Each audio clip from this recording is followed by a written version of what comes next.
Hello, it's Michael.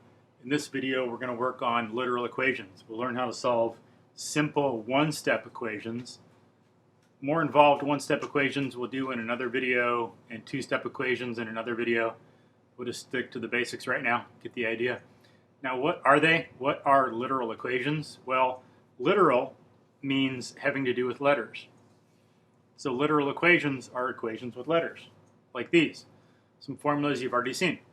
The area of a rectangle on top, the perimeter of a rectangle in the middle, the volume of a cylinder at the bottom. They're equations because they have an equal sign in them. Literal equations, equations with letters. We'll work out 8 together in this video. I'll do some simple ones. I won't do any practical ones yet, like area or pressure or force or anything. We'll just keep it simple, do everyday X's and Y's and T's and Q's and stuff. And then we'll do real stuff later on once you get the concept down. We'll work on these 4, and then we'll work on these 4. You can do 4, then stop the video, take a break, and then do these 4 as well after that, or go straight through, whatever you prefer. Now I've got all these numbered, so you can find a particular slide, like a number 1 or a number 7, and do that particular equation if you're interested in just that one, or if you need to review, just scroll through the video and find it. Okay, but before I do each of those, we're going to need to work out 8 equations with numbers to remind you how to do each one. This will set the pattern for the literal equations. So we'll do these 4 and these 4. At the end, I'll give you 16 equations you can work out on your own for practice, and I will give you the answers. Now, we always want to ask why we're going to do this. Now, it's good to ask, when are we ever going to use this? But people use that too much of an excuse. You need to take responsibility for yourself. Live your own life, dig into it. Go after what you value and what you're passionate about. You know, like, are you interested in money or animals or exercise? You know, think about what formulas apply to those. You know, by learning, you make yourself more confident in certain areas. You're more efficacious. Okay, let's look briefly at deep sea diving or scuba diving, how some formulas can help you there. And this will show you kind of briefly. I'm going to go through this example in more detail in another video. If you look at my solving literal equations video, the longer one, I talk about scuba diving, and I'll do this in a separate video. So you can see kind of how we can put these things together. But you'll see that this is important for protecting yourself, for minimizing risk, for understanding what's going on that is good towards you or puts you in danger. And you ought to understand this on your own to be independent. Hopefully you don't want to just take other people's words for everything. You want to know stuff on your own. You want to be a good, efficacious person. Hopefully you care enough about yourself like that. Now, this is one equation that is important in scuba diving. This just has to do with the weight of water on you. Like I say, I discuss it more in other videos. And you can, of course, look it up on the internet, look up things on YouTube, do a search, you know, do some research on your own. And then that one had to do with weight. Notice this one has a P in it as well for pressure. And this has to do with chemistry and gases. P for pressure again. This has to do with chemistry and gases like air and steam. P and V, pressure and volume. Same thing, gases. So this is like physics and chemistry. But you put all these together and more, and you can see that with increasing pressure on you, with more weight of water on top of you, your blood and tissue will dissolve more nitrogen. They'll contain more of that kind of gas inside them. And that's fine. That's not a problem. But when you go back up to the surface, you need to be careful. If you go up too fast, the nitrogen will come back out of your blood when there's less pressure and cause bubbles. You know, like if you open a twist top bottle of soda or mineral water, it makes bubbles. And you can control how much comes out by opening it slower or quicker. And similar thing happens in your body. Less pressure, less water above you. It's like turning the cap. Then bubbles come out. And if you rise up too fast, then you can have pain in your body, and that's why this thing is called the bends, because you bend over in pain. Or decompression sickness, it's also called. So if you go up slow, you're fine. And don't worry, it's not a problem when you're 12 feet deep. It's only when you're 60 feet deep or 100 feet deep. And people have, because, thank goodness to the formulas and to science, they've developed tables for dealing with this stuff. So we know how long we can stay down in the water or how fast we need to rise. So remember, the issue shouldn't be, when are we ever going to use this as a complaint? The issue should be, why aren't you using this? Take responsibility. Are you interested in money? Do you want to know more about money and interest in doing business with other countries? So you need to know about the exchange rate. Do you want to know about stocks and bonds and about saving money for your future and how it grows? Or what about animals? You can look up Alan Savory, Savory. He found out how to use herds together with, yes, that's my cat. Prince, be quiet. Herds together with crops and vegetation to take care of deforestation. And he used some mathematics involved in that. Or what about a particular pet? Okay, well, how much food gives it how much energy? And the food gives it how much fat and how much muscle. So you can see a relationship between food and energy, for example. Or what about asking what nutrients are actually available to the animal? Just because you eat something doesn't mean you can absorb it. You can eat stuff, but if your intestines can't take it up and you can't break it down, well, those nutrients are useless to you. And what's going on with equations there? Or for exercise, look up Katie Bowman. She has a website, katiesays.com. She wrote a book called Alignment Matters. She applied physics to the human body, and she can help you exercise better, more efficiently, move better, be a much better athlete, be the best you can be, and avoid hurting yourself. Kelly Starrett, same thing. He wrote a book called Being a Supple Leopard, something like that. And when you apply these ideas to exercise and weightlifting, Kelly Starrett has helped people at the top of their game improve their squat by 200 pounds. And that's amazing for being where they are.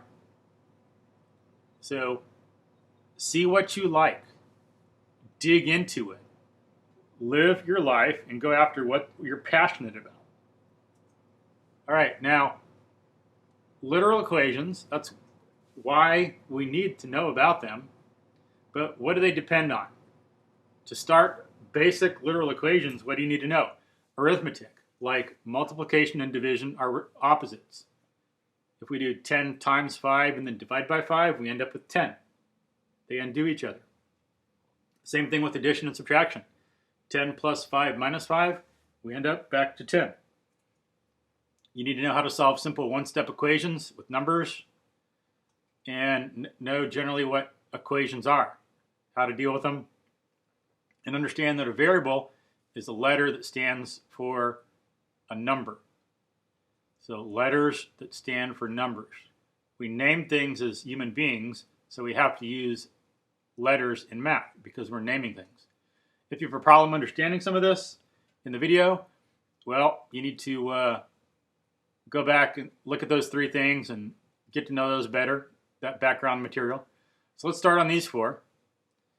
Okay, number 1, x plus a equals 5. These 2 are similar, so we're going to solve the one on the right to see how to do the one on the left. So we would undo the addition by subtracting. We take away 3 from each side, and we get 5 minus 3, which is 2. 2 plus 3 is 5. So we apply that same pattern to the literal equation.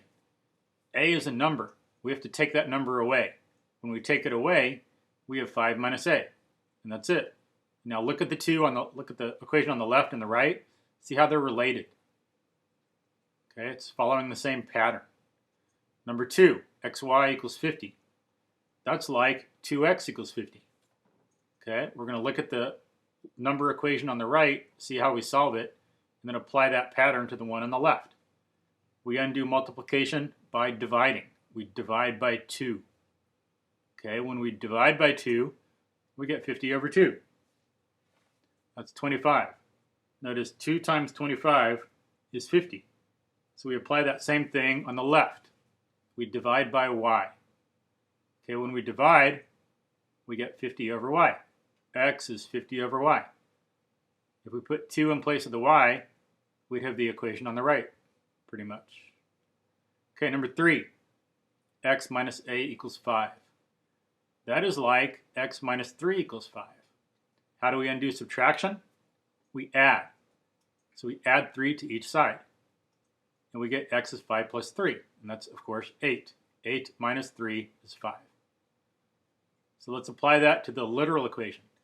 We add the number a to each side and get 5 plus a. X is 5 plus a. Okay, number 4. X over y is 50. Okay, and that's like x over 2 equals 50. We divide by 2 and get 50. So how do we undo division? We multiply. Multiply by 2. And we get 50 times 2, which is 100, of course. 100 divided by 2 is 50. Applying that pattern to the literal equation, we multiply by y. Undo division by multiplication. And we get 50y. Again, you can look at the two equations and see the pattern. They're similar. All right, if you want to take a break, that's cool. We're going to go on to the next 4 now. So y plus a equals b. We're going to solve for y. We have all these letters, so which one do we solve for? We got to say. We're not solving for a or b, we're solving for y. So you'll know that because you'll be told, or because you're doing something and you know in your head what you're trying to find. Now it's like y plus 3 equals 5. They're solved similarly. So we undo addition by subtracting. Subtract from both sides of the equal sign. It's like a balance scale, so it should stay balanced. Now we get 5 minus 3, 2. 2 plus 3 is 5. So with the literal equation, same thing. We take away the number that we were adding. Take away the a and get b minus a. Okay? Y plus a number is b. Take away that number and you get b minus a. Now it doesn't matter if the y plus a is on the right of the equal sign rather than the left. We still take the a away to get the y alone. Because the y, focus in on that, the y that we're trying to get alone. Take the a away and get b minus a. That's it. Okay, next one, yk equals r. We're going to solve for k. Now this one's like 2k equals 50. How would we solve 2k equals 50? We would divide by 2. We undo multiplication by division and get 50 over 2. Okay, so we'll apply that pattern to the literal equation. We're multiplying something by k. We get rid of that by dividing by the same thing. So we divide by y and end up with r over y. If it was the other way around, if the yk was on the right, same thing. You undo the multiplication by dividing. And when we do that, we end up with r over y. Okay, number 7, b minus a equals h. We're going to solve for b. That's the one we want to get alone. So we're going to compare it to b minus 3 equals 5. We're going to do subtraction by adding. We add 3 to each side and get 5 plus 3. 8. 8 minus 3 is 5. So applying that pattern, we add the number a to each side to get b alone. Undo subtraction by addition. And we end up with h plus a. That's our answer. And if it was like this, we'd get the same answer. We'd add a to each side. Doesn't matter. But I won't work through it this time. Last one. Q over y equals t. Solve for q. This is like q over 2 equals 50. To solve this one, we'd have to multiply by 2. Because we undo division by multiplication. We end up with 50 times 2, 100. 100 divided by 2 is 50. So following that pattern, we undo the division by multiplication. Multiply by y. And we get ty. Q is ty. You can compare the left and the right equations, two columns, and you see they're the same. If we solve for Q like this, we get the same thing. It doesn't matter. Multiply by y. So good. So practice some literal equations on your own. I got the 16 at the end. And then we can do some that are slightly harder, just like this, where we solve for h in both of these. Then we can do some two-step literal equations like these, where we need to do two things to solve instead of just one. Then we can go on to harder literal equations like these. So you'll be able to do a lot. Just have patience, go step by step, go through progressions, and you'll get it. Here are the 16 that you can work out. And I'm going to go to the answers now, so stop the video if you want to work them out. Here are the answers, and hope you got them all right. Thank you very much for watching. Hope this helped a lot, and have a good day.